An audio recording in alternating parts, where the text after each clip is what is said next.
Gabi na nang mapansin ang nag-iisang lalaki na nakatayo sa tulay. Ang ilaw ng poste ay parang mata ng mabangis na hayop na nakatutok sa kanya. Ang basang kalsada ay nagre-reflect ng madilim na liwanag. Walang tao sa paligid, at sa harap ng lalaki ay may holang bakal. Dahan-dahan siyang lumapit at binuksan ang hawla, isang napakalaking itim na oso ang gumapang palabas. Humiginit ito patungo sa lalaki, at agad siyang nilamon ng takot. Nanginginig siya sa takot at pinagpapawisan ng malamig. Nagising siya at namulat ang mata, isa lang palang panaginip. Ang orasan sa dingding ay halos 6:00 na ng umaga. Ang lalaking nagngangalang Carmi ay dating pinakamahusay na chef sa Chicago. Ngayon, siya na ang naging may-ari ng isang maliit na restoran. Hindi nagtagal, namatay ang kapatid ni Carmi at iniwan ang restoran sa kanya. Ang tradisyonal na restoran ng baka sa Chicago na ito ay dating tindahan ng sandwich. Na binuksan mahigit 20 taon na ang nakalipas ng ama ni Carmi, at ito ang dating pinakasikat na kainan sa Chicago. Ngunit ngayon, hindi na ito tulad ng dati. Ang kalagayan ng negosyo ay lubhang magulo. Hindi pa man nakakapagluksa si Carmi, 6:00 ng umaga pa lang ay kailangan na niyang gumising at magtrabaho sa kusina ng 12 oras. Para lang mapanatili ang kaguluhang ito. Sa umagang iyon, tulad ng dati, binuksan niya ang pinto para kunin ang mga sangkap. Ngunit sa halip na 70 kilo ng baka, 10 kilo lang ang naihatid sa kanya. Dahil mas maliit ang pumapasok na pera kaysa sa lumalabas. Ang natitirang pera sa kanilang libro ay talagang limitado. Ngunit kailangan pa rin niyang harapin ang agarang panganib. Wala nang ibang paraan, kailangan niyang buksan ang arcade machine ng restaurant. Kunin ang lahat ng barya sa loob, kasama ang mga damit na hindi na niya ginagamit. Ibebenta niya ang lahat para makabili siya ng kinakailangang karne ng baka. Nang matapos niyang mailagay ang karne sa grill, doon lang siya nakahinga ng maluwag, at pagkatapos niyang matapos ang ginagawa niya, may isang babaeng dumating para sa interview. Ang pangalan niya ay Sydney, nagtapos sa Culinary Institute of America, at napakapopular. May karanasan siya sa maraming malalaking restaurant, ngunit ang sobrang ganda ng kanyang resume ay nagdulot ng pagdududa kay Carmi. Hindi ko mapigilan itanong ang nasa isip ko. Sa galing mo, bakit ka nagtatrabaho sa ganitong maliit na restaurant? Ngumiti si Sydney. Noong bata pa siya, mahilig kumain dito ang tatay niya. Para sa kanya, may espesyal na alaala ang lugar na ito. Pagkatapos, agad din niyang nakilala si Carmi.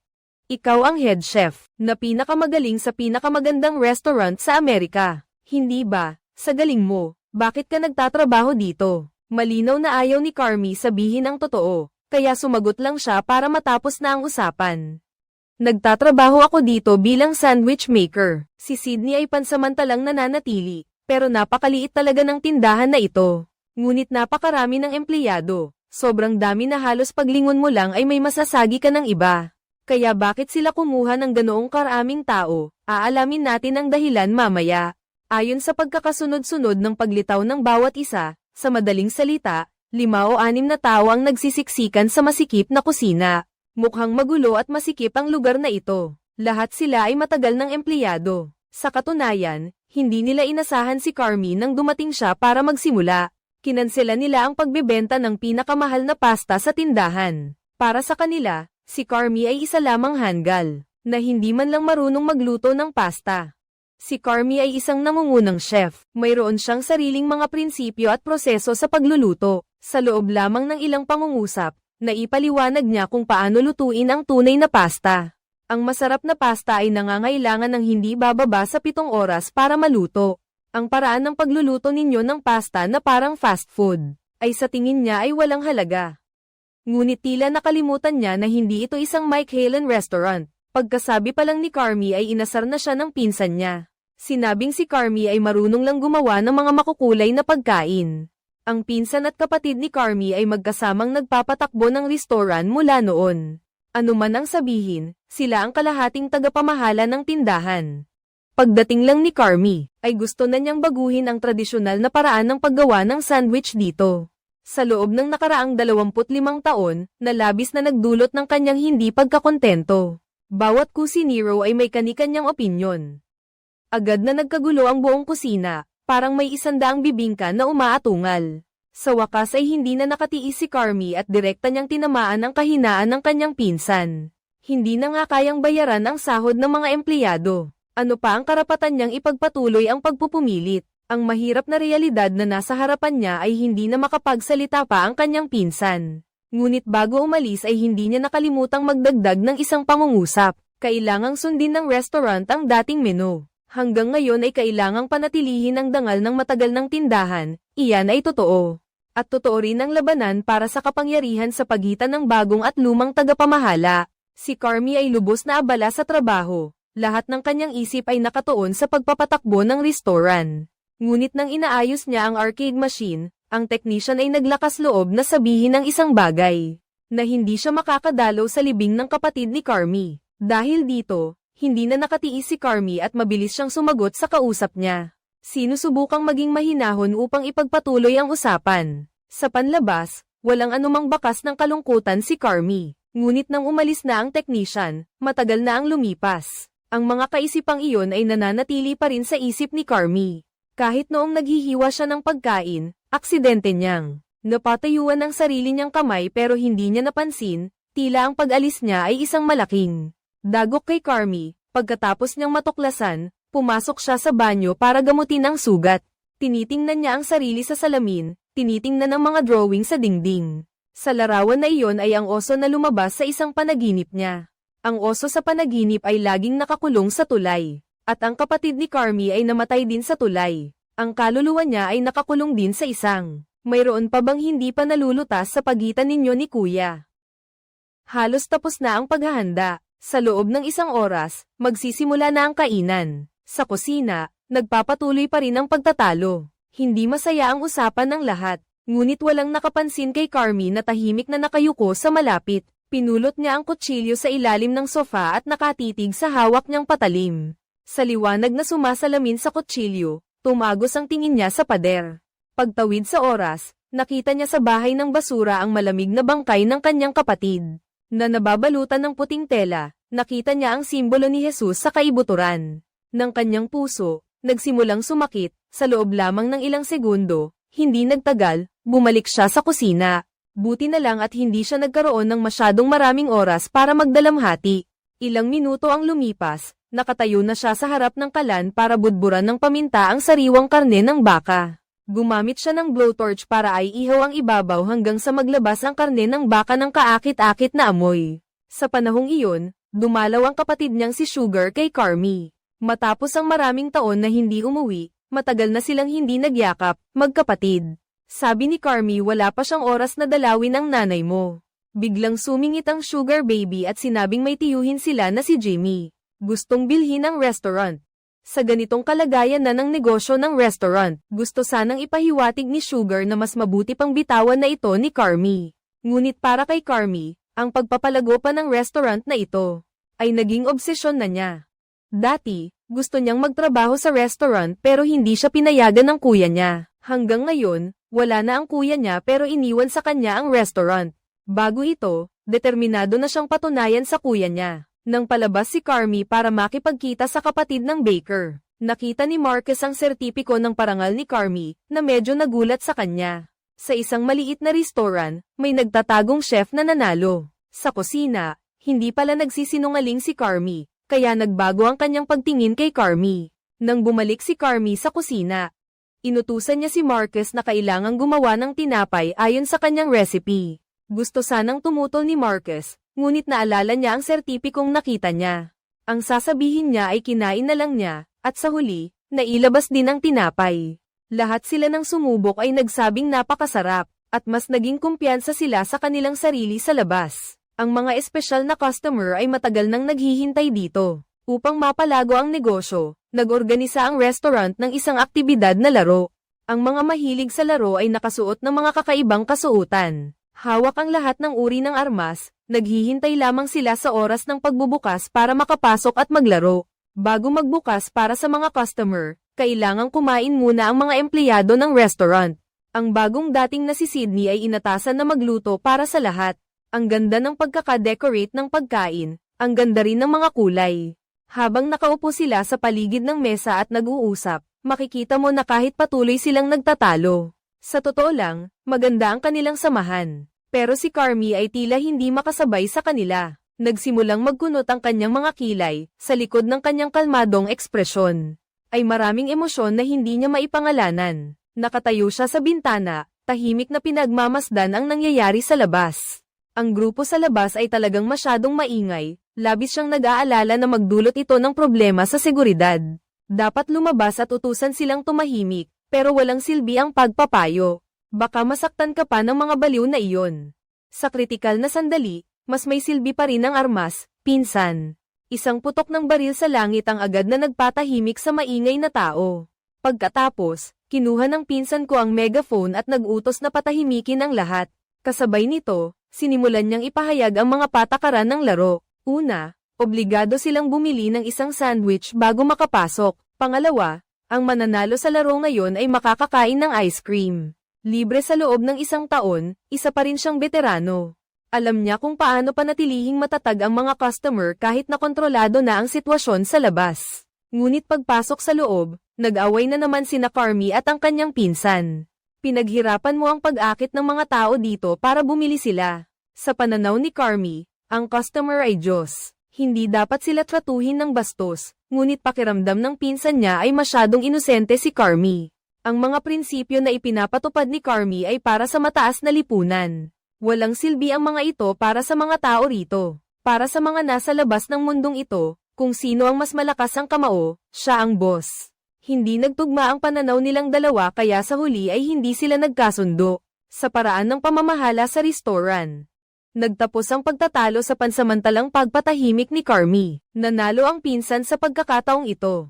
Ngunit kahit na sa bibig ay pinagdududahan niya ang kakayahan ni Carmi, ay nagtago pa rin siya sa kusina para kumain ng binagong bersyon ng sandwich ni Carmi. Sa huli, hindi niya napigil ang purihin, at pati ang tinapay sa labas ng sandwich. Na binago ni Carmi, mas masarap kainin. Kailangan kong aminin, sa aspeto ng pagluluto, talagang may talento si Carmi. Ngunit hindi siya magaling magsalita, mapilit, at mainitin ang ulo. Maliban sa pagiging lubos na nakatuon sa trabaho. Sa ibang oras, siya ay talagang tahimik. Hindi nagsasalita, at tila may malaking agwat sa pagitan niya at ng mga miyembro ng pamilya. Isang taong tulad niya ang namamahala sa matagal ng restoran ng pamilya, na nakasentro sa damdamin, tiyak na magkakaroon ng maraming hidwaan. Ngunit hindi ko alam kung bakit, ang negosyo ng restoran ng pamilya ay tila isang tinik sa lalamunan ni Carmi, ang pagiging mapilit at masigasig. Ang pagmamahal mo sa restaurant na ito ay nag-aalab. Sa likod ng kalmadong panlabas, ano ba talaga ang dahilan? Anong mga pinagdaanan mo noon? Dahan-dahan nating hahanapin ang sagot ng magkasama. Noong nagtatrabaho pa si Carmi sa Mike Halen Restaurant, kahit mas maganda ang kalagayan ng kusina noon kumpara ngayon, siya pa rin ang head chef at kailangan niyang mag-utos. Gumagalaw ang kamay at hindi tumitigil ang bibig. Kailangan pa ring tiisin ang patuloy na psychological manipulation ng boss. Sa sandaling maging pabaya o magkamali, tatawagin kang walang kwenta. Sa ganoong sitwasyon na may mataas na pressure, matagal pa rin siyang nagtiyaga mula sa pagiging isang maliit na chef na walang pangalan. Hanggang sa naging pinakamahusay na chef ng taon, mag-isa siyang nagsumikap ng matagal ng palihim. Ngayon na bumalik siya sa maliit na tindahang ito, nabawasan na ng malaki ang kanyang pressure kahit na malabo pa ang kinabukasan ng restaurant. Ngunit kahit papaano ay may kalayaan kang huminto anumang oras. Dumating na ang oras ng pagbubukas, bumukas na ang pinto. Ang mga mahilig sa laro ay nag-agawan na parang mga bubuyog na nagkagulo. Ilang oras ang lumipas, ang buong restoran ay magulo. Ang lahat sa kusina ay abala na. Hindi na nakatapak sa lupa ang mga paa. Ang paglilinis pagkatapos kumain ay isa ring mahalagang bahagi ng negosyo ng restoran. Nagkaysa silang maglinis, tila mas payapa na ang kapaligiran. Nahirapan si Carmi na pag-usapan ang nakaraan niya. Hindi siya interesado sa Mike Halen. Hindi rin siya interesado sa titulo ng head chef, ang orihinal niyang hangarin ay bumalik para tulungan ang restaurant ng pamilya nila. Ngunit tinanggihan siya ng kuya niya, ang Mike Halen na pinag-aagawan ng lahat. Para kay Carmi ay isa lamang napilitang pagpipilian. Pagkatapos niyang maglinis, gabi na nang umuwi siya. Sa araw, gumagawa siya ng iba't ibang masasarap na pagkain. Ngunit sa gabi, simpleng tinapay na may jam lang ang kinakain niya. Pagkatapos ay humiga na lang siya sa sofa, nanood ng paggawa ng spaghetti sa TV, at nakatulog. Sa panaginip, bumalik siya sa Mike Halen, hindi tumitigil ang makina sa pag-imprenta ng mga order. Pinagpapawisan ang noo niya, ngunit hindi huminto ang kamay niya kahit isang segundo. Ang sigaw ng head chef na pinapuna siyang mabagal ay tila tumatagos sa kamay niya. Pagkatapos ay nagliyab ang buong kusina, kinuha niya ang fire extinguisher at nagmamadaling pinatay ang apoy. Hanggang sa bigla siyang nagising, kahit na umalis na siya sa Mike Halen, ang isip ni Carmi ay laging tensyonado na parang kwerdas ng instrumento. Kinabukasan, patuloy pa rin ang takbo ng mundo. Nagpatuloy din sa operasyon ng restaurant, matapos ang isang araw ng pagtatrabaho ng magkakasama. Naramdaman ni Carmi na hindi naman masama si Sydney bilang chef. Bata, masigasig, at seryoso sa trabaho. Hindi pa siya nakakapagsalita nang mag-alok na si Sydney na mismo ang lumapit kay Carmi para maging full-time employee. Hindi pa nakakasagot si Carmi nang tawagin siya ng pinsan niya. May hindi inaasahang bisita ang restaurant. Ang tao mula sa health department ay dumating para mag-inspeksyon. Agad na nagpakita ng pagiging palakaibigan si Carmi at lumapit para batiin sila. Kasabay nito, ipinakilala niya ang sarili bilang may-ari ng restaurant, ngunit ang simpleng pahayag na iyon ay nagdulot ng pagdududa sa isip ng pinsan niya. Ayaw niyang tanggapin ang katotohanan na ang kapatid ni Carmi ay namatay at ito ay laging bumabagabag sa kanya. Bakit hindi pinayagan ng kapatid ni Carmi na maging boss siya? Samantalang siya ang pinakamatagal na miyembro ng restaurant. Ngayon, lahat ay kailangang kontrolin ng batang iyan. Si Carmi, kaya ayaw niyang aminin ang pagkatao ni Carmi. At patuloy na iginigiit na kapatid lang siya ng boss. Ngunit hindi pinansin ng mga tao mula sa health department kung sino ang boss. Ang tanging inaalala nila ay kung pumasa ba sa pamantayan ang kalinisan ng restaurant. Talaga nga, ang kinatatakutan mo ay siya namang dumating. Ilang minuto pa lang, ang mga tao mula sa Sanitary Bureau ay nakatuklas ng maraming hindi pumapasa sa pamantayan. Hindi nakasara ang gas valve, may sigarilyo sa tabi ng kalan. Walang mainit na tubig sa lababo, isang tambak ng mga pagkakamali ang inilabas para ipagtanggol ang restaurant. Nagsimula ng makipagtalo ang lahat. Ngunit nagdulot ito ng mas malaking problema dahil sa sobrang pagiging agresibo ng lahat. Kasama pa ang sobrang dumi ng tindahan, kaya agad nagbigay ng C na rating ang kabilang panig. Nang makita iyon, labis na nagulat ang pinsan. Sinubukan niyang magmakaawa, maghanap ng paraan para ipaliwanag sa mga empleyado ng sanitation department. Nangangakong agad niyang aayusin ang lahat ng mga problemang iyon. Ngunit hindi siya pinansin ng kabilang panig at sinabing hindi sila magbabago sa loob ng 30 araw.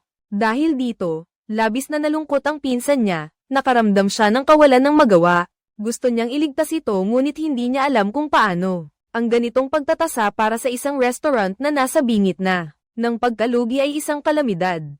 Tahimik lang si Carmi mula kanina, ngunit siya rin ay medyo nawalan ng kontrol at agad na nagalit sa kanyang pinsan. Kahit hindi na siya nag-imbestiga at inakala na ang pakete ng gamot sa kalan ay pag-aari ng kanyang pinsan. Kahit alam ng pinsan niya na siya ang mali, ang tindig niya ay matapang pa rin gaya ng dati. Nagkaroon muli ng matinding pagtatalo ang dalawa, nagkakaroon pa nga ng pisikalan. Buti na lang at sinubukan ng lahat na pigilan sila. Kung hindi, tiyak na magkakaroon ng labanan. Ngunit gaano man kalaki ang pagtatalo ng dalawa, ang hatol ay hindi pa rin mababago sa loob ng ilang araw. Ang pinakamahusay na paraan ngayon ay ang pag-aayos. Ang restaurant na ito ay pinaghirapan ng 2 henerasyon, na may prinsipyong kung sino ang nagkamali, siya ang dapat mag-ayos. Ang pinsan ay inatas ang bumili ng mga supply para ayusin ang isyu sa kalinisan. Ngunit dahil sa pagharap kay Carmi na mayabang, nasaktan ang pagpapahalaga sa sarili ng pinsan. Parang kung yumuko siya ngayon, sa mga susunod na araw sa restaurant. Kailangan niyang sumunod sa sinasabi ni Carmi. Kaya kahit ano pa ang sabihin niya, hindi siya aalis. Kahit pa nagdahilan pa na expired na ang lisensya niya, nakita niyang namumula na sa galit ang dalawa. Sa huli, si Sydney pa rin ang namagitan, siya ang maaaring magmaneho at ihatid ang pinsan. Ang tanging dahilan kaya wala na, ang pinsan ko ay mapipilitan lang umalis. Ngunit sa totoo lang, sa kaibuturan ng puso niya, handa si Sydney na sumama sa kanya. Nakakagulat pa rin sa akin iyon. Hindi ako kailanman naging paborito ng iba. Wala akong kaibigan at hindi ko rin masyadong nararamdaman ang init. Marahil ito rin ang dahilan kung bakit pinahahalagahan ko ang pagkakaibigan namin ni Carmi. Kahit na nasa supermarket na, hindi pa rin ako pinapansin. Lahat ay nag-aalala kay Carmi, inaalagaan ang nararamdaman ni Carmi. Ngunit sino ang nag-aalala sa akin? Si Sydney ay nagpapalubag loob sa akin habang nakikinig. Ano ba talaga ang nangyari sa restaurant pagkatapos? Sinabi ba sa iyo ng pinsan mo ang tunay na dahilan na ikinamatay ng kuya ni Carmi? Noong panahong iyon, ang kuya ni Carmi ang may-ari ng tindahan. Pero marami siyang masasamang bisyo. Pagkatapos ng isang overdose, pumanaw siya. Ibinigay ang restaurant kay Carmi, pero talagang napakasama ng kalagayan ng negosyo. Pagkaalis lang nila, parang agad nakatanggap si Carmi ng masamang balita. Ang kuya niya, para mapanatili ang operasyon ng restaurant noon, nang utang kay Uncle Jimmy ng mahigit $300,000. Kahit wala na ang kuya ni Carmi, hindi pa rin nababayaran ang utang na iyon. Ngayon, ang utang na iyon ay natural na kay Carmi na mapupunta. Responsable, sa tingin ni Tito Jimmy, ang restaurant na ito ay isang magulong lugar. Carmi, huwag mong asahan na magiging maayos ang takbo ng restaurant na ito kung ikaw lang ang aasahan. Dahil ang pinakamalaking problema na nakikita natin ngayon, ay ang sweldo ng mga empleyado. Hindi pa rin ito nalulutas. Ayaw ni Tito Jimmy na makita si Carmi na mapunta sa kaparehong sitwasyon ng kanyang kapatid at lalo pang lumubog sa restaurant na ito. Hindi rin ako nandito para maningil ngayon, kundi para payuhan kang sumuko na lang dahil sa isyong ito. Si Tio Jimmy ay nagmungkahi pa kay Carmi na ibenta sa kanya ang restaurant na ito. Ngunit si Carmi ay hindi nag-isip at agad na tumanggi. Para kay Carmi, ito ang lugar kung saan nagtrabaho ang kanyang kuya.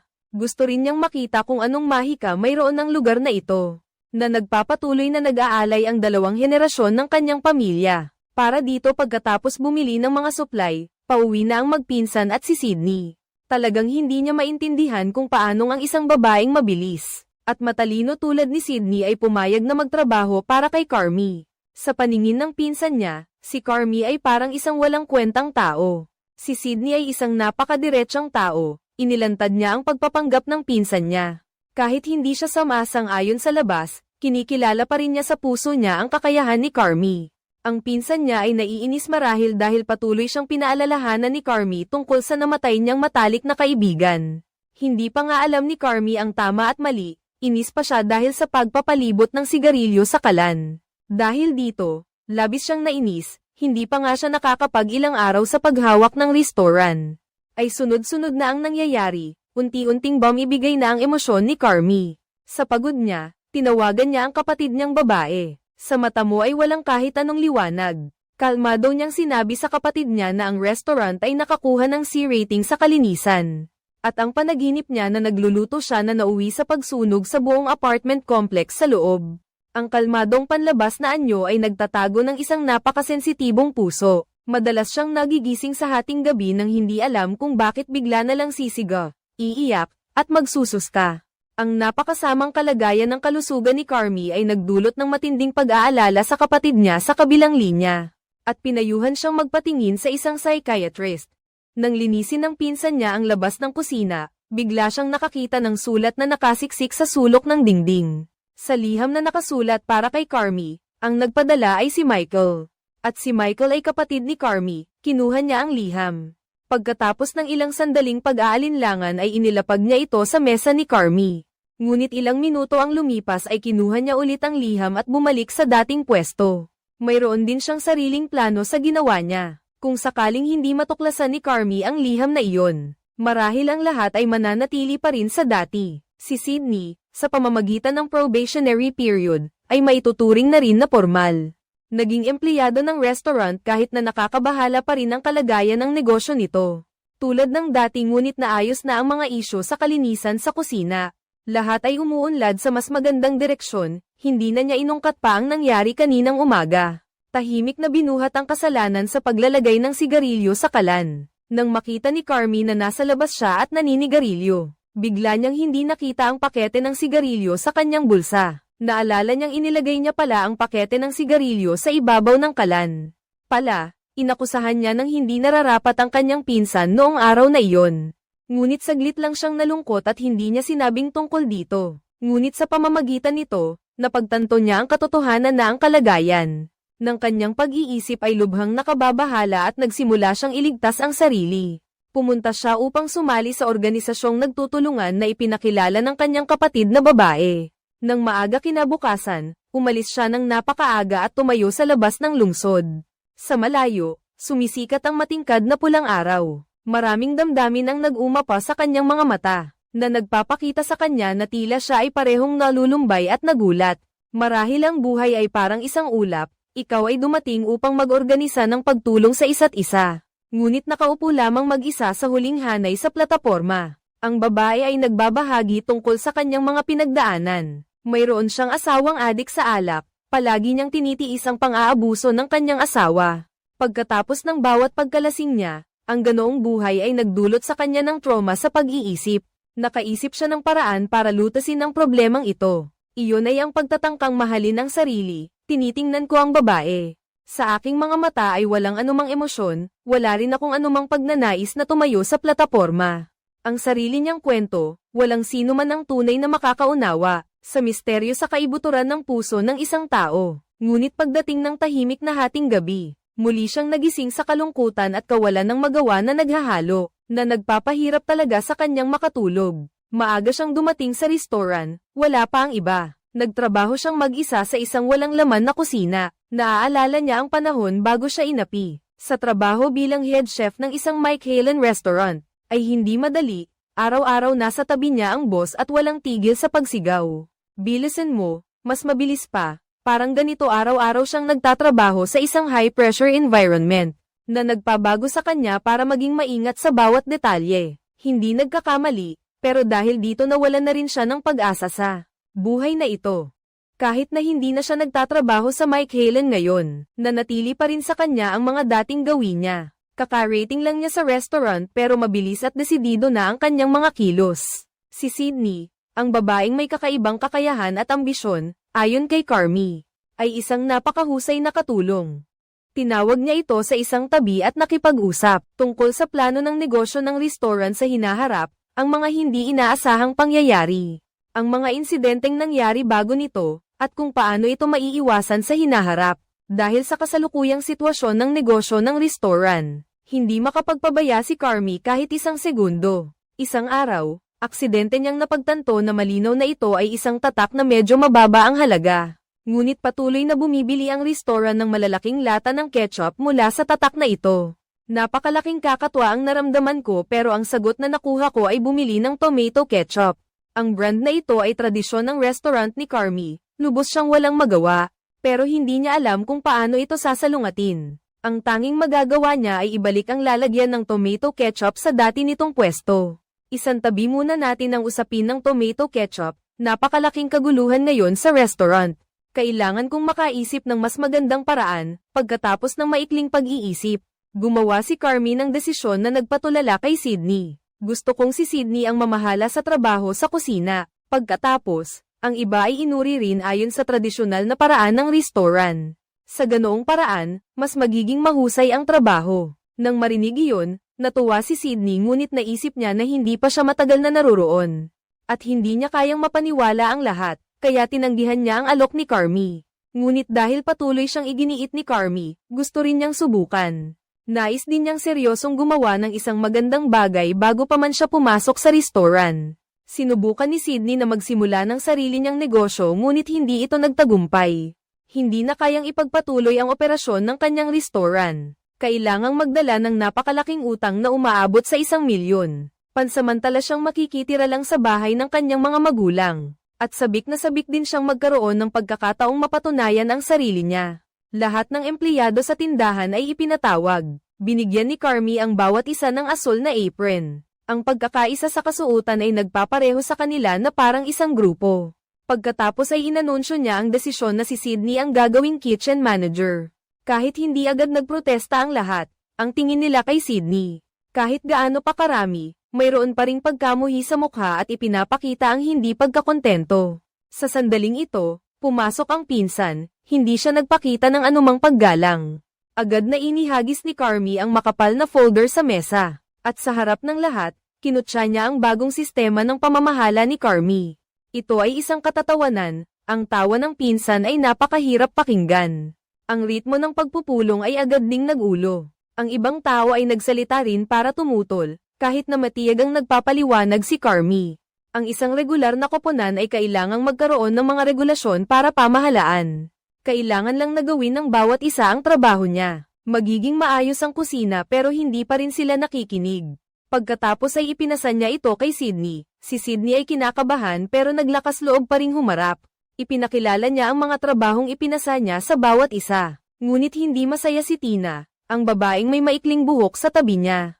Kahit na isa lamang siyang ordinaryong kusinira. Pero matagal na siyang nagtatrabaho rito mula pa noong panahon ng ama ni Carmi, isang bata, na bagong lipat pa lang, anong karapatan niyang pamunuan siya, mariin niyang sinabing hindi siya marunong mag-Ingles. Labis na nahihiya si Sydney ngunit ilang sandali lang ay naibalik niya ang kanyang damdamin. Kahit pa gusto ng lahat na ipahiya siya. Napaka-komplikado ng proyektong ito ngunit kailangan niya itong tapusin. Ngunit anuman ang gawin ni Sydney, walang sino man ang nasasabik. Kahit pa sumasang-ayon sila sa kanilang mga bibig, ang kanilang mga mata ay puno pa rin ng pagdududa. Sa oras ng pahinga sa opisina, nakatanggap ng tawag si Carmi. Nang banggitin ng kabilang linya ang pangalan ni Michael, bigla siyang natigilan.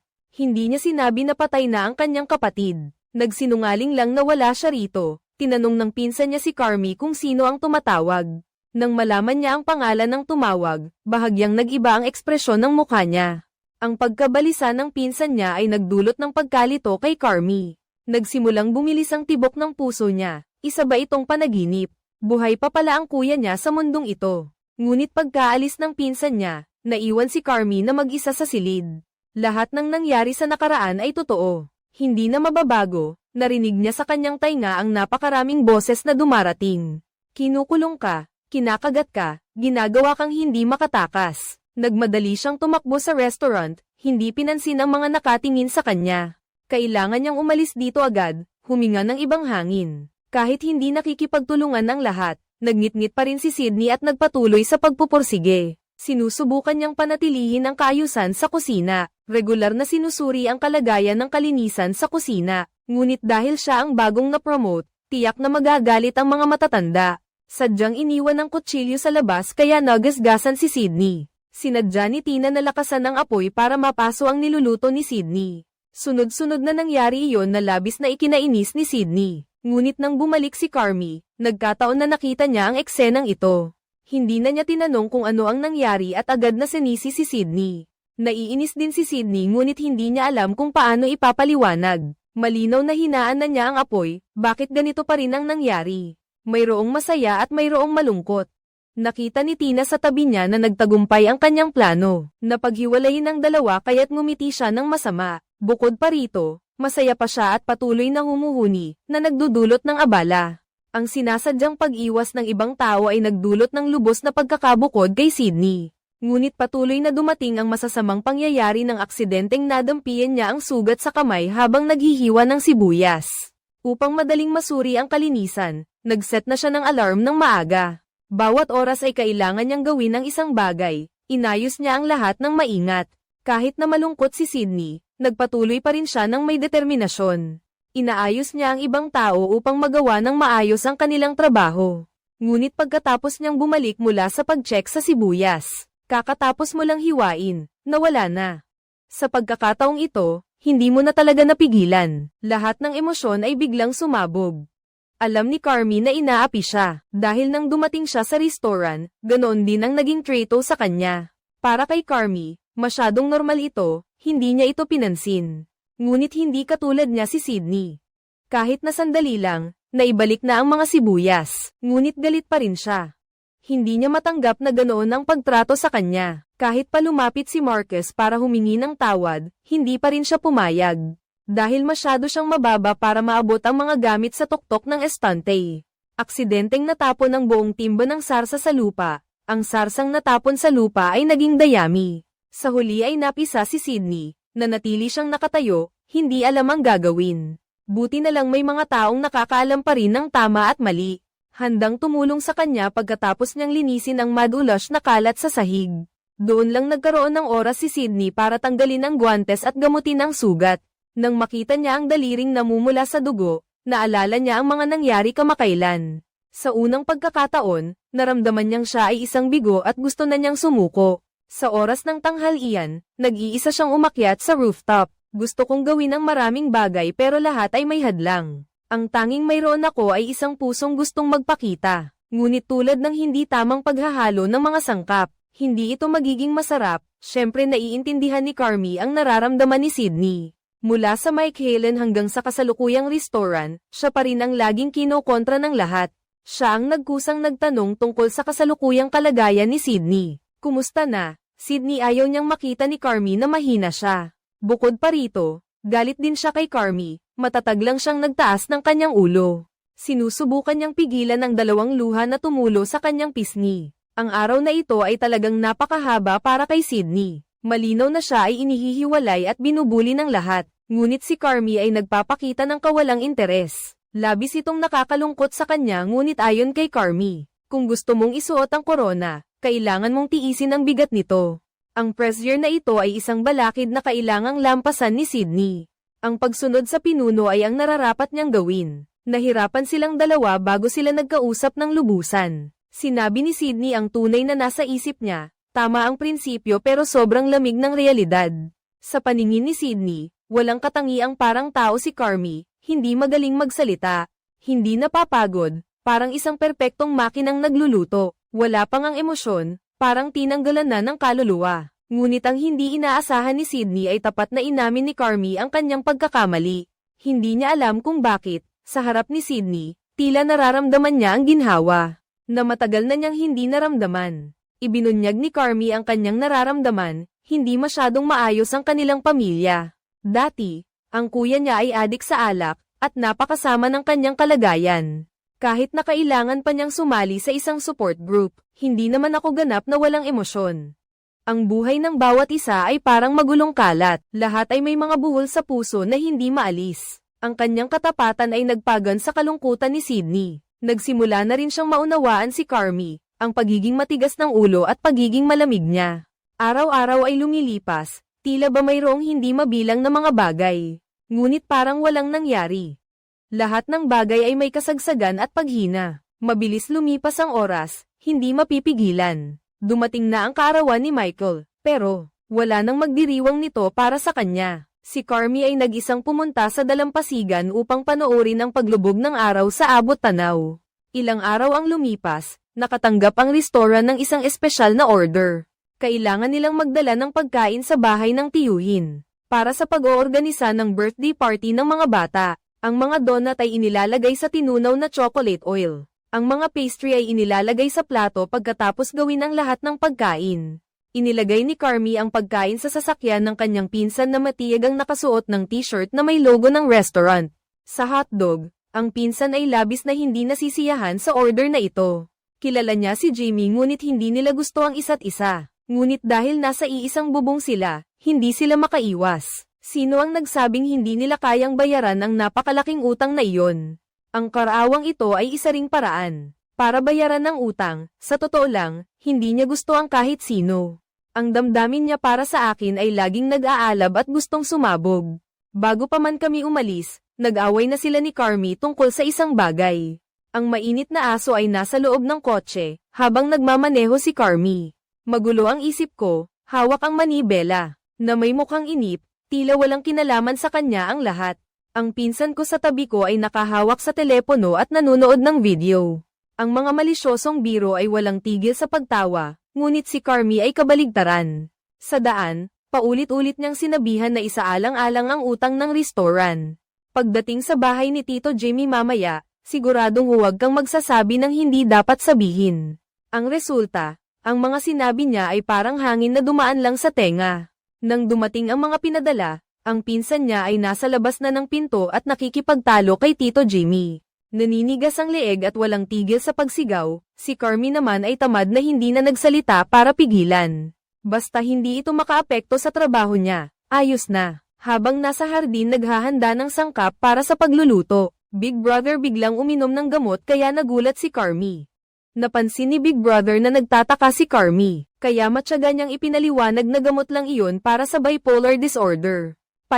Sa loob ng maraming taon, nagdusa si Big Brother dahil sa sakit na depresyon at bigla ang pagiging mainitan ng ulo na hindi niya makontrol. Sa likod ng matigas na anyo ni Big Brother ay mayroon ding sensitibong puso. Sa katunayan, hindi naman pala masama ang relasyon ni na Big Brother at ni Tio Jimmy.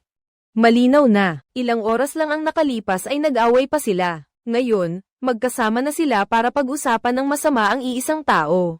Ngunit nang banggitin ang kuya ni Jimmy, sabay silang yumuko. Biglang namatay ang isang taong masigla, sino ba namang hindi malulungkot? Sa pagtitipon, nakita ni Carmi ang maraming lumang kakilala. Ang mga malalapit na kamag-anak ay alam ang nangyari sa kuya niya. Dala nila ang kanilang mabuting kalooban at pakikiramay. Magpakatatag ka, Carmi, ngumiti lang si Carmi bilang tugon. Para bang hindi siya apektado sa nangyari. Sa totoo lang, maayos sana ang takbo ng mga bagay-bagay ngayon, ngunit nagdulot pa rin ng gulo ang pinsan niya. Nang ininom ng gamot ay aksidenteng nahulog ang bote ng gamot sa lalagyan ng juice. Nang matatapos na ang pagdiriwang, uminom ang mga bata ng juice. Bigla silang nakahandusay sa damuhan. Sa simula inakala pa ni Carmi na pagod lang ang mga bata. Nang buksan niya ang lalagyan ng juice, agad na nagbago ang kanyang mukha. Natunaw na ang bote ng gamot, si Jimmy ay napakamapagbigay. Matapos makumpirma na walang panganib sa buhay ang mga bata, naramdaman pa niya na mabuti na rin iyon, kahit papaano ay magkakaroon sila ng katahimikan sandali. Sa pagkakataong ito, inungkat niya ang mga nakaraang alaala nila ni Carmi. Nakita ni Carmi ang larawan ni na Jimmy at ng kanyang ama, dalawang magkapatid na halos magkasing edad. Marami silang pag-uusapan noon. Parang soulmate, komplikado ang pagtingin ni Carmi sa kanyang ama. Sa bibig niya, sinasabi niyang hindi niya namimiss ang ama, pero gusto pa rin niyang malaman ang tungkol dito. Tinitigan ni Jimmy ang larawan at nagsimulang maalala ang sarili at ang ama ni Carmi. Halos 20 taon na silang hindi nagkita, at noong huli silang nagkita, nag-away sila ng matindi. Ang ama ni Carmi ay masyadong mapilit, laging ginagawa ang mga bagay na sa tingin niya ay kalokohan. Laging may pangarap sa isip kaya naman naging mahirap ang kalahati ng buhay niya. Sa wakas ay binuksan ang tindahan, alam ni Jimmy kahit gaano pa ito kahirap. Hindi ibebenta ni Carmi ang restaurant sa kanya dahil ang restaurant na iyon ay naglalaman ng higit sa kalahati ng buhay ng kanyang kapatid at ama. Para kay Carmi, ito ay may napaka-espesyal na kahulugan. Sinabi ni Tio Jimmy kay Carmi ang isang panaginip kung saan siya at ang ama ni Carmi ay nagmamaneho ng magkasama.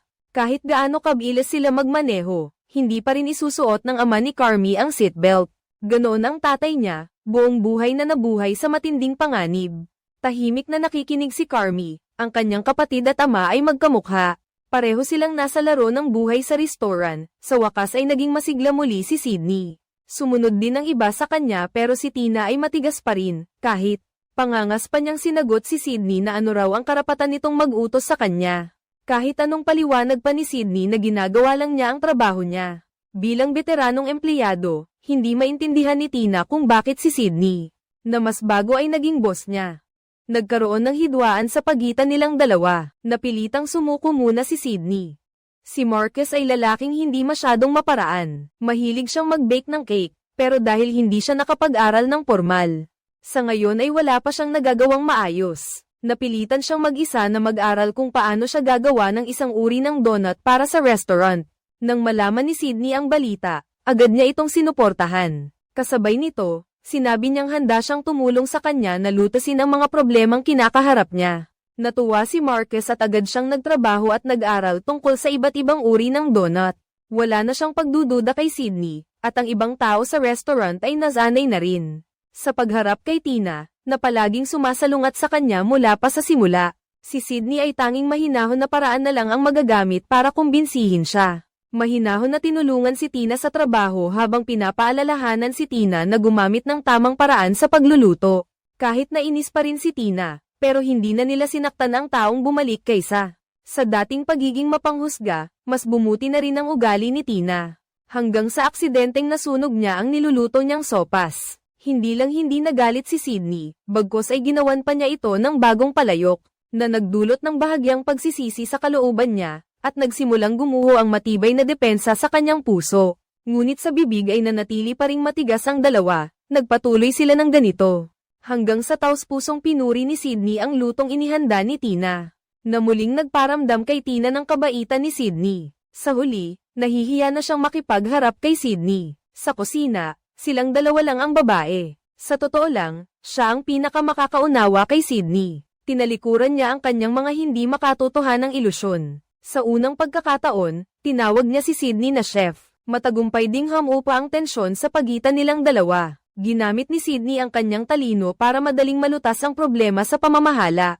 Sa kabilang kusina, si Carmi ay nasa pagtitipon hanggang gabi. Pagkatapos ng handaan, pumunta kami ng pinsan ko sa restaurant. Maingat na naghanda si Marcus ng cake para sa lahat. Nagkumpul-kumpol kaming lahat, bihira lang ito. Ang ganitong kapayapaan at init ng samahan. Pagdating sa bahay, humiga si Sydney sa kama, nakatingin sa dilim ng gabi na parang itim na tinta. Maraming alaala mula sa nakaraan ang pumasok sa isip niya kaya hindi talaga siya makatulog.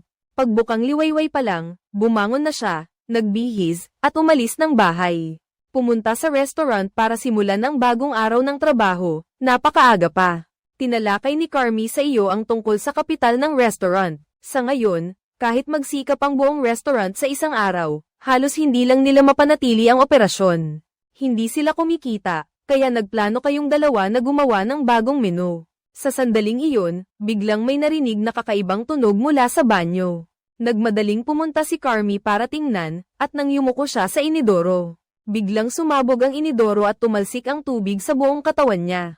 Ang mas malala pa, dahil nasira ang tubo ng tubig. Kailangan munang magsarapan samantala ang restaurant. Ang negosyo na nagsisimula palang umangat ay muling nakaranas ng bagong pagsubok. Si Carmi ay nag-iisip ng paraan para iligtas ang kanyang pinsan na hindi palalampasin ng anumang pagkakataon na kutsain siya. Palagi siyang tahimik na nakikipagkumpetensya kay Carmi. Pinili pa rin ni Carmi na huwag pansinin at pagkatapos ay tumawag sa kumpanya ng pagkukumpuni. Para ayusin ang iba na magpatuloy sa pagtatrabaho, ang donut ni Marcus ay nasa proseso rin ng pag-aaral. Dala niya ang bagong protective gear para basahin niya ang mga hakbang para sa sarili niya. Ang umaga niya ay parang paghahanda sa isang labanan. Parang nagsasagawa siya ng chemical experiment, habang mas abala siya, mas nagiging magulo ang lahat. Ang harina na inilagay sa mixer ay biglang naglabas ng puting usok. Ang kusina niya ay sobrang magulo, at mabilis namang naayos ang inidoro. Narinig ni Carmi nang hindi sinasadya ang pag-amin ng pinsan niya. Dati, nagbebenta ng droga ang pinsan niya sa eskinita sa likod ng restaurant. Kahit pa iginiit niya na intensyon iyon ng kapatid ni Carmi, ginawa niya iyon para madagdagan ang kita ng restaurant. Ngunit nagdulot din ito ng matinding galit kay Carmi sa kapatid niyang napakasama ayon sa kwento ng pinsan niya. Agad na nagpasiklab ng galit kay Carmi. Sa paningin ni Carmi, ito ay palusot lamang ng pinsan niya para itago ang sarili niyang kasalanan. Ang dalawang dating nagbabanggaan ay nagkaroon na naman ng matinding pagtatalo. Pagkatapos nito, biglang nawalan ng kuryente ang restaurant. Maraming sangkap ang hindi maaaring iwanan magdamag. Kung walang refrigerator, masisira agad ito. Si Carmi ay pansamantalang naiwan lang ang pagkain sa lugar ng trabaho ng kanyang bayaw. Ngunit nang marinig ito ni Sugar at makita, labis siyang nagalit. Siya ang kamag-anak ni Carmi, ngunit nang mahirapan si Carmi, ang unang tinawagan niya ay ang kanyang asawa at hindi siya, kaya naramdaman ni Sugar na hindi siya kailangan ni Carmi. Sa gitna ng kanyang galit, nag-aalala rin si Sugar para kay Carmi. Inakala niya na hindi siya pupunta para magtulungan. Nang malaman niyang nandoon si Carmi, agad siyang lamambat. Nawalan na siya ng isang kapatid, hindi na siya pwedeng mawalan pa ng isa. Nang mawalan ng kuryente, hindi talaga gagana ang restaurant. Hindi pwedeng maging pabigat ito kay Sydney sa ganoong kritikal na oras. Ipinatikim niya ang kanyang napakahusay na kakayahan sa pamamahala at pag-aatas ng trabaho. Upang hindi maapektuhan ang kita, pinangunahan niya ang lahat sa isang outdoor kitchen. Ang paghahatid ng espesyal na pagkain ay nagpapanatili ring maayos ang takbo ng negosyo. Lahat sila abala, si Marcus lang ang naiwan, nakaupo at sumandal sa poste, bigo. Lahat sila may pwesto, may tungkulin, ikaw lang ang hindi alam ang gagawin. Dahil dito, pakiramdam niya ay isa siyang bigo. Sa pagkakataong ito, hindi lang nakatunganga si Carmi at hindi rin niya sinisi si Marcus. Sa halip, inalo niya ito, lahat tayo ay dumadaan sa pagsubok. Ang pinakamahalaga ay magpatuloy. Dati, si Marcus ay nagtatrabaho sa McDonald's. Doon, hindi kailangan ng pagiging malikhain mo. Kailangan lang mag-overtime at gumawa ng produkto. Gusto niya ang trabaho dito at gusto niyang makagawa ng masarap na donut. Sinabi ni Carmi kay Marcus ang tungkol sa nakaraan niya, na halos mapasabog niya ang buong kusina noon. Pero okay lang yan, basta't dahan-dahan lang, pag-aalo niya. Habang pinapalakas din ni Marcus ang sarili niya, nasira ang freezer sa ref, at kailangan ng $5,500 para ayusin ang aircon. Na ikinabahala ni Carmi dahil wala talaga siyang ganoong pera. kaya wala siyang nagawa kundi lumapit sa pinsan niya para humingi ng tulong. Kahit na tinulungan siya ng pinsan niya, sinamantala rin nito ang pagkakataon para asarin siya. Carmi, kahit anong mangyari, basta't tumatakbo ang restaurant, okay na. Ang mga nangyari ngayong araw ay nagpaalala kay Sydney ng isang masakit na karanasan. Noon, kung saan dala niya ang kanyang sigasig para magtayo ng restaurant, ngunit dahil kulang sa karanasan, nabigo ang kanyang negosyo. Ang mas malala pa, sinira ng kabigwang iyon ang kanyang credit history, na nagdulot ng kaguluhan sa kanyang buhay. Walang kaayusan ang lahat. Masyadong malaki ang pinagdaanan niya noong bata pa siya, at hanggang ngayon, hindi pa rin niya ito kayang bitawan. Sa gabi, madalas siyang hindi makatulog at gustong bumawi pero wala siyang paraan. Kahit na wala pang karanasan si Carmi sa pagsisimula ng negosyo noon. Matagal na siyang nag-iisa at naiintindihan niya ang nararamdaman nito. Dahil pareho silang matagal nang naglalakad sa dilim ng mag-isa. Ngunit bawat karanasan ay may itinuturo sa isang tao. Kahit na nagtatrabaho na siya ngayon sa restaurant sa Sydney, mayroon pa rin siyang pag-iisip ng isang startup founder. Naramdaman niya na ang kasalukuyang sitwasyon ng restaurant ay lubos na malulunasan sa pamamagitan ng pagpapalawak ng negosyo. Halimbawa, ang pagdaragdag ng serbisyo ng paghahatid ay makakakuha ng kaunting pera. Ngunit hindi ganoon ang iniisip ni Carmi, ang pagnanais na hindi makamit. Ngayon, ang pinakamahalagang bagay ay gawing matatag ang sitwasyon ng negosyo ng restaurant. Ang hakbang ni Sydney ay masyadong malaki, ang pagbabago ay nangangahulugan din ng panganib. Dalawa pa lang ang napag-uusapan nila nang biglang may malakas na katok mula sa labas. Ang dumating ay si Sugar, ang nakababatang kapatid ni Carmi, na dati ay naging taga-garantiya ng restaurant. At isa rin sa mga nag-ambag ng kapital, ngunit 5 taon na at hindi pa nagbabayad ng kahit 1 sentimo sa ahensya ng buwis ang restaurant. Kung hindi magbabayad ng buwis, makukumpiska rin ang bahay niya. Ngayon, nandito ako para hanapin si Carmi at kalkulahin muli ang mga hindi pa nababayarang buwis.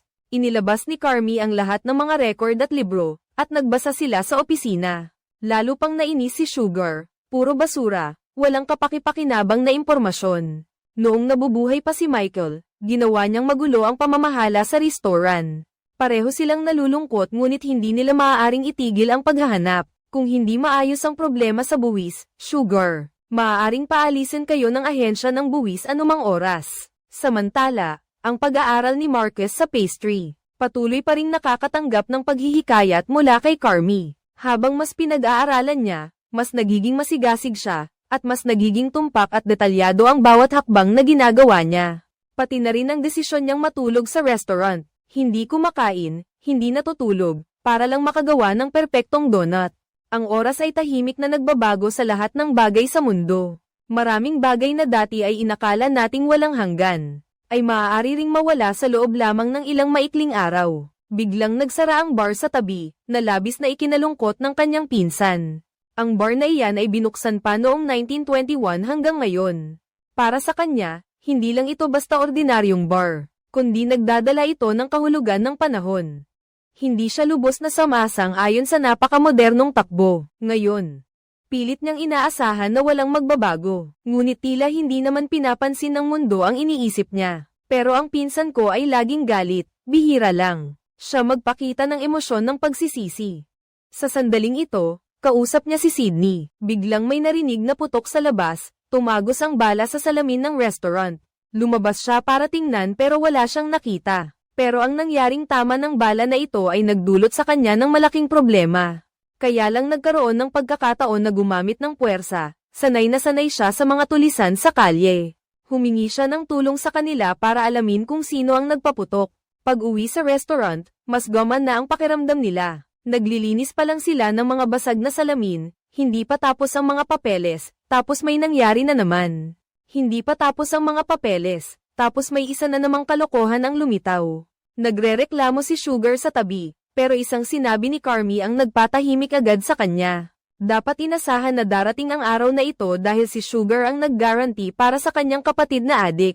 Dahil sa ugali ni Carmi, nagkaroon ng matinding pagtatalo ang dalawang magkapatid. Ngunit pagkatapos ng pag-aaway, si Carmi ay nagpatuloy pa rin sa paglubog ng sarili sa tambak ng magulong mga libro.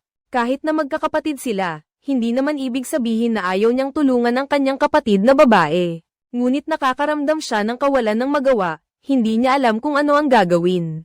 Ang restaurant na ito ay talagang isang kaguluhan, tila ba bawat segundo at bawat minuto ay may iba't ibang nangyayari. Kahit na nandito ako ng 12 oras bawat araw, hindi ko pa rin kayang ayusin ang lahat, ngunit patuloy pa rin akong nagpupumilit na huwag sumuko. Noong tanghalian habang nagpapahinga, sinabi ni Carmi sa kanyang pinsan, na ang sugat sa kamay niya ay lumitaw noong ika-55 kaarawan ni Michael. Ang kabataan ni Carmi ay talagang hindi maganda. Inakala niya na ang buhay ay parang isang black hole na puno ng kawalan ng pag-asa. At mga hindi alam. Kahit ang kanyang dating asawa ay mayroong bad news na numero para sa kanya. Sa tuwing tatawag siya, bago pa man siya makapagsalita, tinukoy na ito bilang masamang balita. Tanging kapag lumipat sa work mode lang si Carmi nagiging masigasig. Ngunit nananatiling tensyonado ang kanyang kalagayan. Si Sydney ay nag-e-eksperimento sa isang bagong putahe. Sabik siyang ipatikim kay Carmi para makakuha ng papuri mula sa kanya. Ngunit hindi agad napansin ni Carmi ang naghihintay na tingin ni Sydney. Masyado siyang nakatutok sa trabaho kaya nang patuloy siyang tanungin ni Sydney, paulit-ulit niyang sinasabi ang 4 na salita. Hindi pa ito masarap ang reaksyon ni Carmi ay nakasakit sa puso ni Sydney. Kaya naman, nadismaya siya. Ibinigay niya ang kanyang luto sa isang random na customer. Pagkatapos umalis at magsiuwi ng lahat ng tao, sina Carmi at Sugar naman ay nagpatuloy sa pag-aayos ng mga papeles. Nangis si Sugar tungkol sa nangyari kanina. Ibig sabihin, pagdating sa restaurant, parang nalubog na si Carmi doon. Hindi niya man lang inintindi kung paano nabuhay si Sugar, pero medyo hindi rin maintindihan ni Carmi. Ang kakaibang emosyon ni Sugar dahil kay Michael kaya niya sinisisi ang restaurant. Pero kung titingnan mo mula sa pananaw ni Sugar, paano siya hindi magagalit? Ilang oras lang ang nakalipas, naglilinis pa siya ng mga bubog sa sahig. Ngayon, nakaupo na siya sa gitna ng mga papel, ang buhay ng buong pamilya nila. Mula sa pera hanggang sa buhay ni Michael, lahat ay naubos dito sa paningin niya. Ang restaurant na ito ay isang black hole. Gusto niya ng payapang buhay, hindi araw-araw na may bagong panganib. Hindi ang mamuhay sa isang gusaling nakalutang sa ere. Sa wakas, naintindihan ni Carmi ang nararamdaman ni Sugar tungkol sa buhay na ito ay masyadong malabo. Madalas ay hindi niya alam kung ano ang dapat niyang gawin. O baka sabihin pa, pakiramdam niya ay walang halaga kung ano man ang gawin niya. Mahigpit niyang isinara ang kanyang puso, hindi nagpapakita ng kahit kaunting siwang. Mag-isa, nanginginig sa dilim, nag-iisa sa isang sulok. Pagkatapos nilang maglabas ng sama ng loob, parang gama ng pasan ng dalawa. Mas naging payapa ang puso at mas naging maayos ang lahat. Agad namang nahanap ni Carmi ang cash flow report ng mga nakaraang taon sa tumpok ng mga papeles sa tabi niya. Nalutas na ang problema, ngunit hindi pa tapos ang unos na ito, may isa pang unos ang dumating. Kinabukasan, ang mga gang dahil sa pag-aagawan ng teritoryo ay nagsimulang mag-away ng malakas sa labas ng restaurant. Ang ingay ng kanilang pagtatalo ay nakakaapekto sa mga customer sa loob. Si Sydney ay nag-iisa na humaharap sa 12 ng mga tulisan. Ngunit hindi siya natakot at agad na pinatahimik ang mga ito. Ang tingin ng lahat ay agad na nakatuon sa kanya. Si Sydney, ngunit nang makita nilang babae lang siya, nagpatuloy sila sa pag-aaway. Si Sydney ay matiyagang nakikipag-usap sa kanila. Ang kanyang pinsan na nasa tabi ay agad na naghanap ng baril nang makita niya iyon. Ang ugali niya ay napakainit, paano niya ito mapagtiyagaan sa ganitong sitwasyon? Ngunit maraming pagkakataon na hindi lang iisang paraan ang solusyon sa problema. Si Sydney, sa pakikipag-usap lang, ay nagawang mapanatag ang sitwasyon. Nagbigay siya sa lahat ng sobrang sandwich ng tindahan, at agad na pumirma ng kasunduang pangkapayapaan sa kanila. Matagumpay na napigilan ang kaguluhan, hindi makapaniwala ang pinsan ko rito. Bukod pa rito, hindi lang dahas ang makakalutas ng problema. Dahil sa bipolar disorder, madalas nasa manic state ang pinsan ko. Ngunit ngayon, nalutas na ni Sydney ang lahat ng problema. Kaya hindi na niya alam ang gagawin, nagsimula siyang magduda sa sarili. Pati siya ay nakikita na iba na ang restaurant ngayon. Kahit nagalit pa siya kay Sydney, pero sa pagkakataong ito, kinampihan ni Tina si Sydney. Ngayon, ang restaurant ay nasa tamang direksyon na, lahat ay gumaganda. Malinis, maayos, at nasa lugar ang lahat, kahit ang kakayahan sa pagluluto. Ni Tina, pagkatapos tulungan ni Sydney, ay talagang umangat. Gusto na ni Tina si Michael, pero tapos na ang nakaraan. Ang nasa harapan niya ngayon ang totoo. Hinahangaan niya ang mga taong may kakayahan, Si Sydney ay nakakuha ng respeto niya dahil sa sarili niyang kakayahan. Ngunit hindi ganoon ang iniisip ng pinsan mo. Si Sydney na bata pa ay nakapagpatatag na ng sitwasyon. Na agad na hindi niya kinaya, kahit pa may balak siyang umalis. Ngunit hindi niya alam kung saan siya pupunta. Ngayon ang bintana ng restoran ay kumikinang. Ang kusina ay napakalinis, walang alikabok, bawat isa ay gumagawa ayon sa kanilang responsibilidad. Kahit ang mga produktong pastry na pinag-aralan ni Marcus ay nagtagumpay sa maikling panahon, tanging ang pinsan mo lang ang nakatayo sa gilid ng kalsada. Pakiramdam niya ay hindi siya makakasabay sa mga nangyayari sa paligid. Lahat ng nasa tabi ni Carmi ay nagbabago, kasama na si Carmi mismo. Dumating din ang mas malaking pagbabago sa pahayagan na nagbigay ng magandang review sa bagong luto ni Sydney. Bukod pa rito, sa hindi inaasahang pagkakataon, ang bagong putahe ni Sydney ay napunta sa mesa ng isang food critic. Dahil si Carmi ay may karanasan na, hindi niya masyadong pinansin ito. Abala pa rin siya sa pag-aayos ng trabaho sa araw na iyon. Nang marinig niya ang mga papuri sa pahayagan, hindi nagbago ang tingin niya. Sa halip, inakala niyang ang kausap niya ay isang baguhang kritiko. Ngunit dahil din sa artikulong ito, pumayag si Carmi sa naunang alok ni Sydney. Ngayon ang unang araw na nagsimula silang mag-deliver. Sa bahay, abala ang lahat buong araw. Tanging ang pinsan niya lang ang nanatiling pareho ang kilos tulad ng dati. Kahit pa inasar niya si Sydney na boss at pinuri ng husto ang bagong pagkain ni Sydney, na nagdulot sa kanya ng kaunting paghamak, ngunit dahil din sa pagkakataong ito, ang negosyo ng restoran ay maaaring umunlad ng husto. Sa pagsisimula ng home delivery, kinakabahan si Carmi habang inaayos ang mga gawain bago magbukas. Hinayla ng pinsan si Sydney sa isang tabi, naiinggit, pumalakpak at pumuri. Kahit patuloy niyang tinatawag na boss si Sydney, ang mga salita niya ay puno ng panunuya. Bago pa man dumating si Sydney dito, ang sinabi mo sa restaurant na ito ay masusunod. Ngayon, lahat ay nagbago na dahil sa isang banta ni Sydney. Para sa kanya sa loob ng restaurant, lalo itong lumalaki. Kahit ang bagong putahe na naisip niya ay nailathala pa sa dyaryo. Nagpa siya ang pinsan na magsimula ng opens iba. Tinanong niya, ano ang layunin ni Sydney, base sa mga nakaraang nakasanayan sa restaurant. Hindi kailangang sirain ang negosyo ng restaurant dahil sa mga lumang customer. Maaari pa ring magpatuloy ngayon dahil na-upgrade na ang mga pagkain. Lumalaki ang reputasyon at nakakaakit din ng maraming bagong customer. Ang mga bagong customer ay magpapaalis sa mga luma. Sila ay mga taong nagbabalik tanaw sa mga luma. Ang mga bagay ni Jimmy ay napakasimple. Sila ay mga empleyado lamang ng restaurant. Ang restaurant ay bukas para sa negosyo, hindi mahalaga kung sino ang mga customer. Ang mahalaga ay masarap ang pagkain, basta't pumapayag ang mga customer na magbayad para dito, ayos na. Ang negosyo ay negosyo lang, ganoon lang iyon, nakita mo na pinapaalis ka. Sinimulan nilang atakihin ang edad ni Sydney, at pinutol ni Carmi ang kanilang pagtatalo. Ayaw ko nang may mangyari pang masama. Ngunit ang kinatatakutan ay siyang nangyari dahil hindi pa sila sanay sa online ordering system. Kaya nakalimutan ni Sydney na i-off ang ordering mode. Bago pa man magbukas ang restaurant, binuksan ni Carmi ang online ordering system. At walang tigil ang pag-print ng mga order. Patay na tayo, swerte na lang at may dumating na tulong. Hindi talaga nila ito kayang tanggapin. Sa restaurant, iilan lang ang tao, paano namin magagawa ang daan-daang order? Si Carmi ay sobrang nag-aalala, malaki talaga ito ngayon. Ang dami ng reserbang sangkap ay hindi talaga makakasapat sa ganoong dami ng order. At ngayon, 8 minuto na lang bago magbukas ang restaurant. Gusto sanang magpaliwanag ni Sydney, pero hindi na siya pinakikinggan ni Carmi. Dahil sa nangyari, wala na siyang magagawa kundi ang magsikap ng husto. Inutusan niya ang lahat na ihanda ang mga sangkap ayon sa order. Malapit na ang laban, agad siyang pumasok sa battle mode. Handa na ang lahat na gawin ang kani-kanilang trabaho. Tanging si Marcus lang at sa oras na ito ay mayroon pa siyang mood na mag-imbestiga ng donut.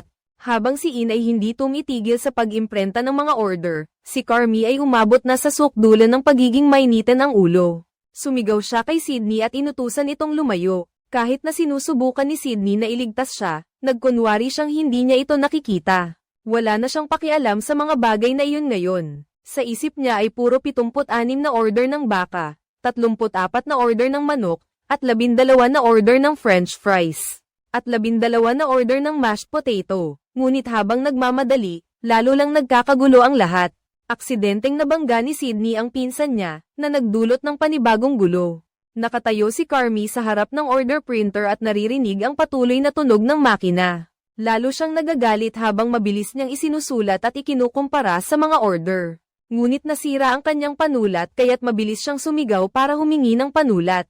Ang boses niya ay umalingaw-ngaw sa buong restaurant, ngunit hindi pa rin tumitigil ang pinsan niya. Lumapit siya para agawin ang trabaho ni Sydney. Ang mga sangkap na dapat sana ay inihanda ni Sydney ay kinuha na ng pinsan niya. At sinabi pa na masyadong kuripot at kalkulado si Sydney. Hindi na nakatiis si Sydney, hindi siya papatalo. Nagsimula siyang umatake at kinuha pa ang kutsilyo. Dumating si Carmi sa tamang oras at gumamit ng isang mura para pigilan ang dalawa sa pag-aaway. Walang intensyon si Marcus. Sa sandaling iyon, masiglang tumakbo si Marcus sa harap ni Carmi. At sinabing matagumpay niyang napag-aralan ang donut. Ipinakita pa niya ang kanyang mga nagawa, at syempre, napagsabihan siya. Isang matinding pagmumura dahil sa ugali ni Carmi ang labis na nagpahiya kay Marcus.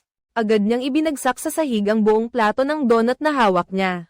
Patuloy na naghahanap ng gulo ang pinsan pagkatapos kutsain si Carmi. Nang hindi sinasadya ay umatras siya at tumama mismo sa kutsilyo ni Sydney. Ang kanyang puwet ay agad na nabutas. Ngunit siya ay napakalma kaya walang pagbabago sa kanyang mukha. Lumabas siya ng kusina at pinagamot ang sugat sa kanyang katrabaho. Dahil aksidenteng nasaksak niya ang puwet ng kanyang pinsan, si Sydney ay nasa bingit na ng pagbagsak. Umupo siya sa harap ng show cabinet at naghandang umalis. Si Carmi naman ay kusang nag-abot ng kamay. Ngunit kinuha ni Sydney ang kanyang bag at sinabing aalis na siya.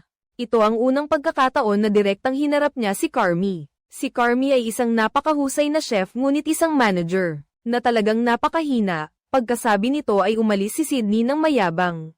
May bahid ng pagkadismaya sa mga mata ni Carmi. Ngunit sa labas, nakapila na ang mga tao. Napilitan siyang ipagpatuloy ang trabaho. Labis na inis at walang mapagbuntunan ng galit. Kaya't agad niyang ibinagsak sa sahig ang order printer. Ngunit hindi niya ipinakita ang kanyang nararamdaman. Hindi rin siya nagsalita para pigilan si Sydney. Ang kanyang kayabangan ay nagpilit sa kanya na mag-isa. Nahaharap sa buhay ngunit napakaraming bagay ang nagpapatong-patong. Na lalong nagpapalala sa kanyang kalagayan sa pag-iisip. Pasisingit lang, ang episode na ito ay napakaganda. Gumamit ang pelikula ng isang 20 minutong shot. Nang tuloy-tuloy upang ipahayag ang nakakapresong kapaligiran sa kusina, upang buhay na ipakita na sa isang sandali lamang. Ang mga taong nagpapakahirap mabuhay ay maaaring mawalan na ng pag-asa at hindi na makabangon. Walang makakahula kung ano ang susunod na mangyayari, mula sa masayang pagsisimula ng araw tulad ng dati, hanggang sa pakiramdam na bumagsak at walang magawa, kailangan lang ng isang bagay para mag-trigger at ilang sandali. Ang pinsan ay nagpaparinig, si Marcus ay nalulunod sa pag-aaral ng kanyang mga pastry. Si Sydney ay gumawa ng gulo at tumakas, at si Carmi naman ay baliw na sumisigaw. Kung ikaw ay mapupunta sa sinuman, makikita mo ring nagpapalaki ng isyu ang ibang tao. Ngunit kung ikaw ay mapupunta sa kahit sinong karakter, mararamdaman mong ikaw mismo ang inaapi at nag-iisa. Habang mas magulo, mas madaling magkamali, habang mas tensyonado, mas hindi makita ang kabuoang sitwasyon. Sa madaling salita, ang episode na ito ay parang isang aklat-aralin. Tungkol sa pag-aaway habang nagtatrabaho, bumabalik sa nilalaman ng pelikula. Nagsimulang muling mangarap si Carmi ng kakaibang panaginip. Sa pagkakataong ito, sa panaginip, sumali siya sa isang cooking show. Nasa palabas siya at ikinukwento ang mga naranasan niya. Ang kanyang kapatid ay nag-abuso sa droga at umalis nang walang iniwang huling salita.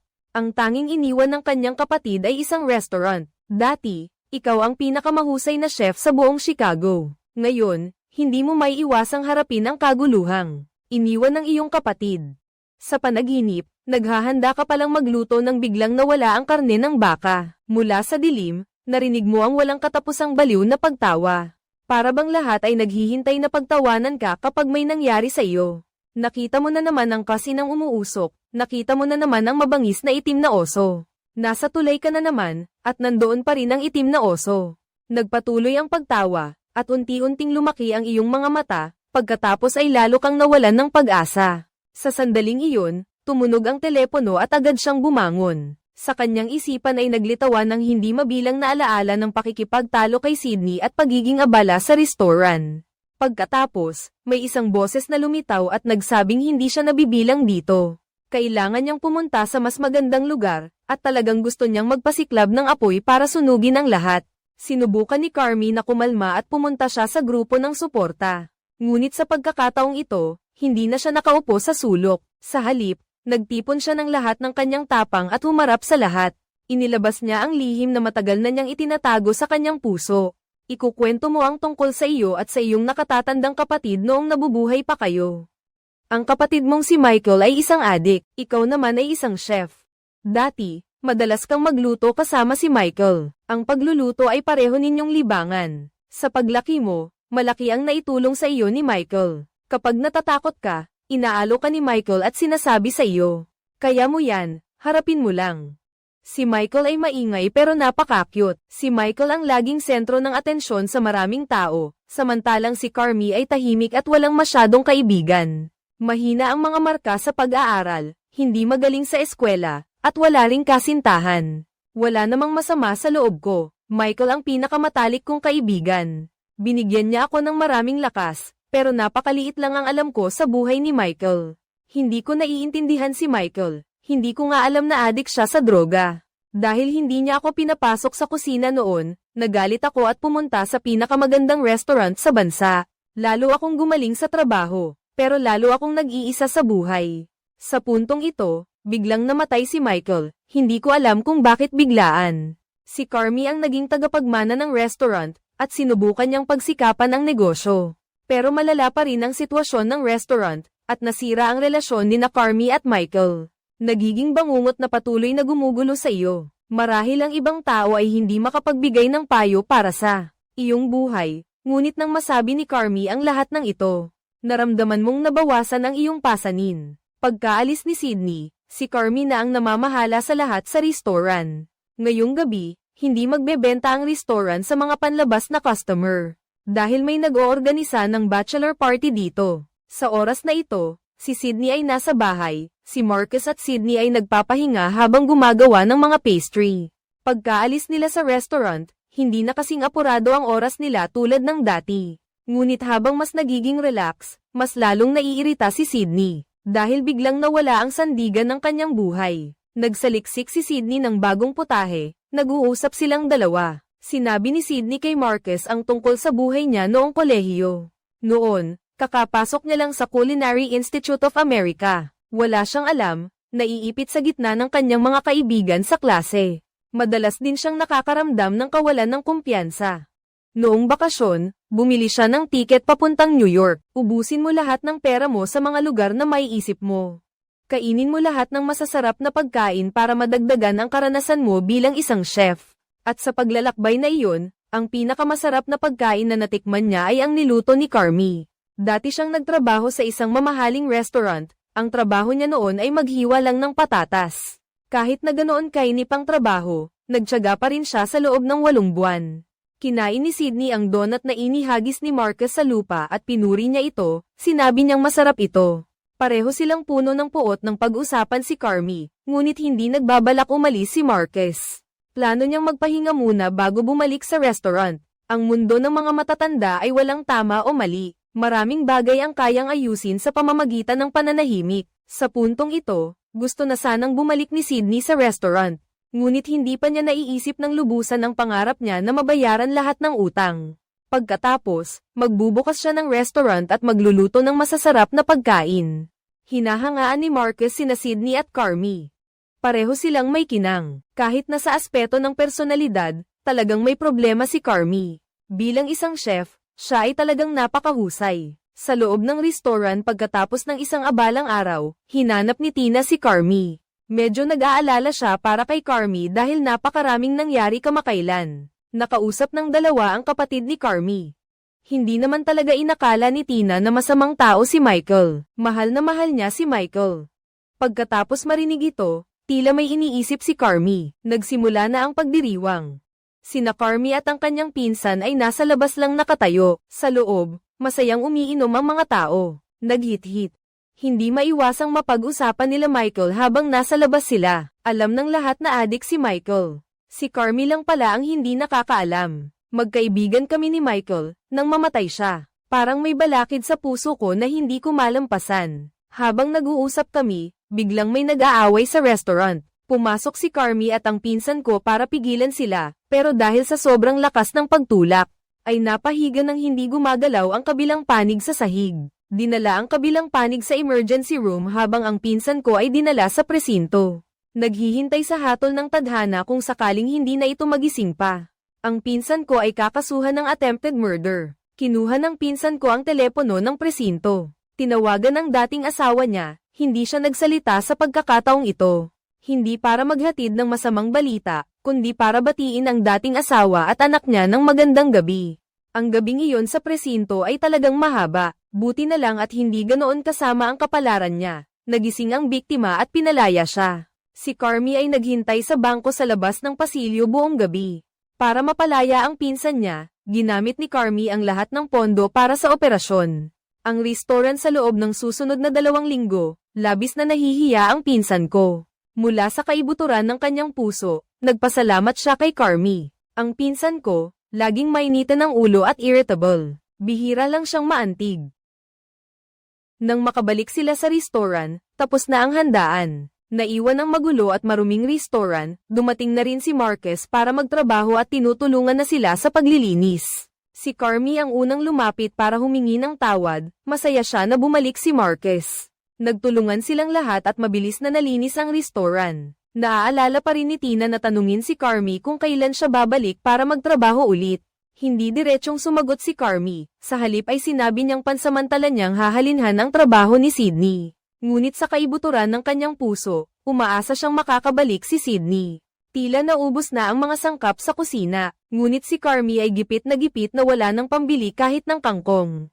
Wala na talaga siyang pera, malungkot niyang kinuha ang sigarilyo at sinindihan ang kalan. Inilapit niya ang mukha sa kalan para sindihan ang sigarilyo, ngunit pagkatapos noon ay kumalat ang apoy sa paligid. Dahil dito, siya ay natakot ng husto, at ang apoy sa harap niya ay lalong lumaki. Nakatunganga ka lang na nakatingin sa apoy, mabuti na lang at napansin ka agad ng mga tao. Kaya ginamit nila ang fire extinguisher para apulahin ang apoy. Nakita nila si Carmi sa tabi, parang wala sa sarili, kaya, medyo nag-alala sila, sinampal-sampal nila si Carmi hanggang sa magbalik siya sa sarili.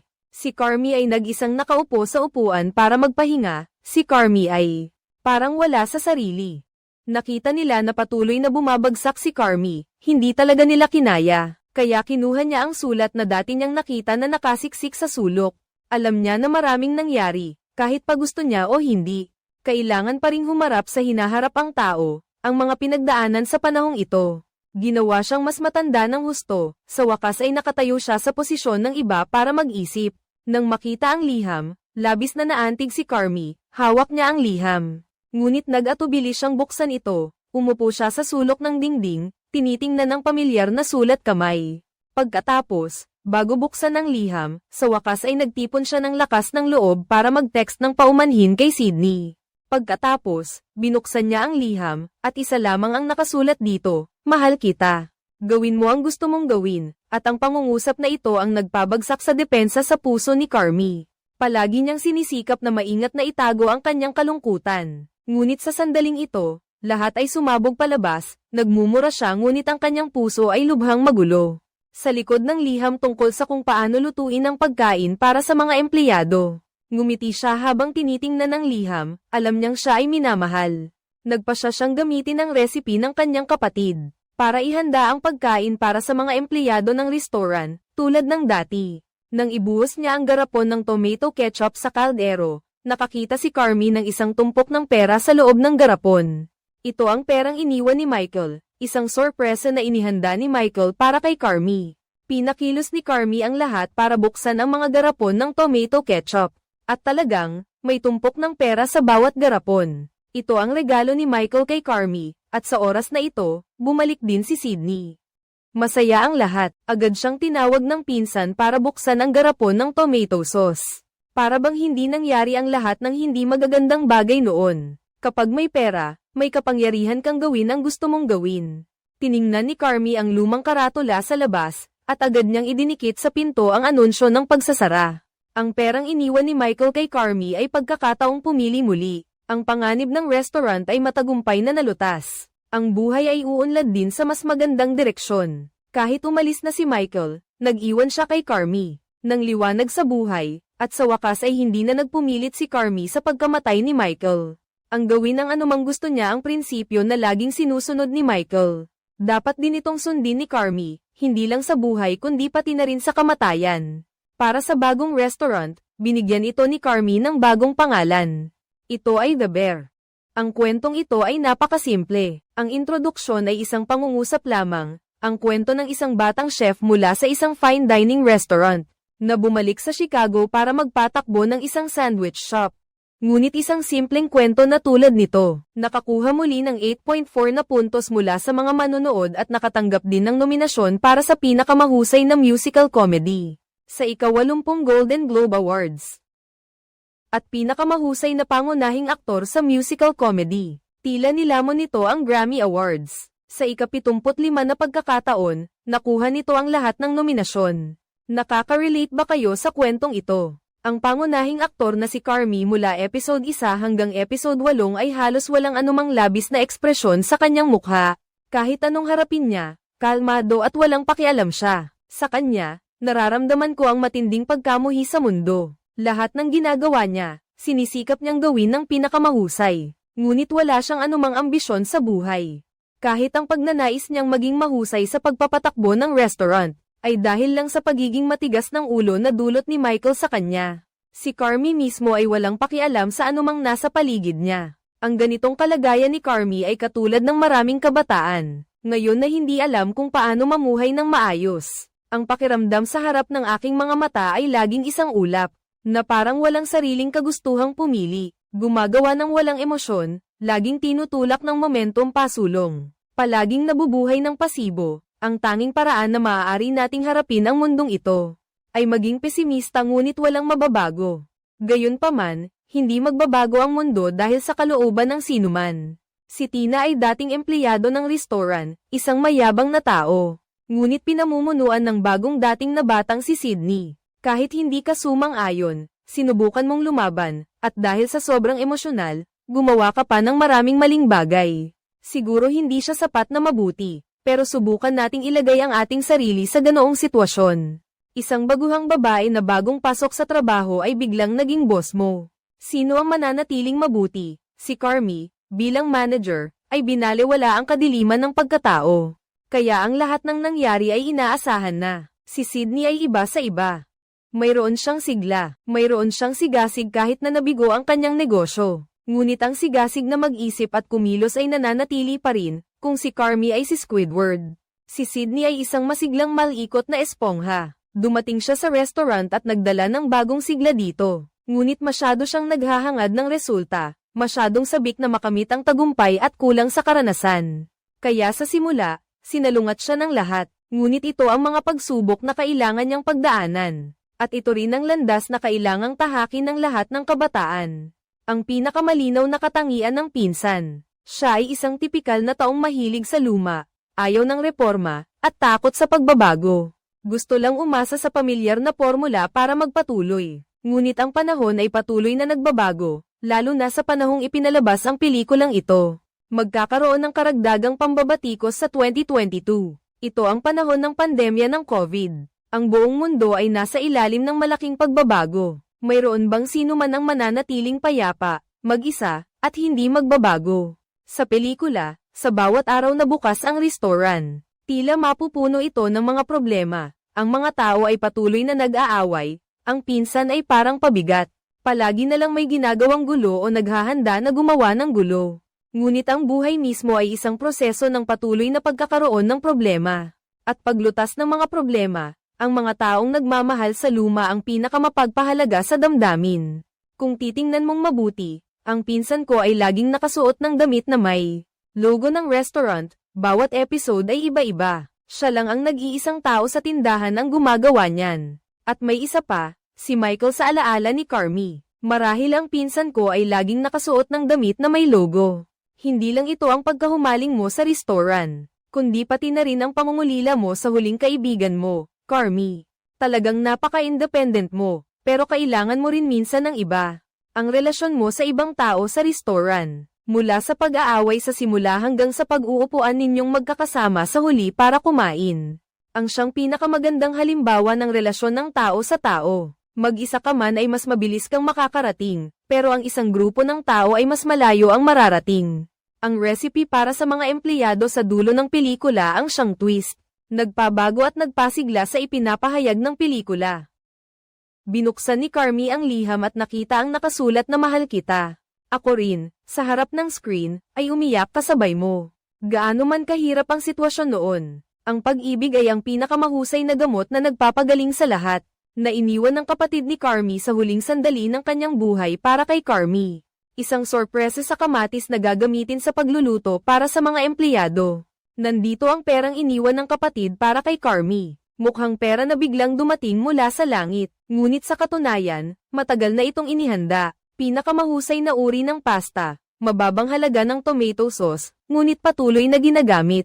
Mula sa unang episode, pinapuna na ito ni Carmi kung mas maaga pa sanang binuksan ni Carmi ang lata ng kamatis. Marahil ay magbabago ang direksyon ng buong kwento. Sa tingin ko, lubos na nauunawaan ni Michael ang kanyang nakababatang kapatid kapag si Carmi ay matiyag ang sumusunod sa sarili niyang landas, naniniwalang may mababago siya sa ganoong paraan.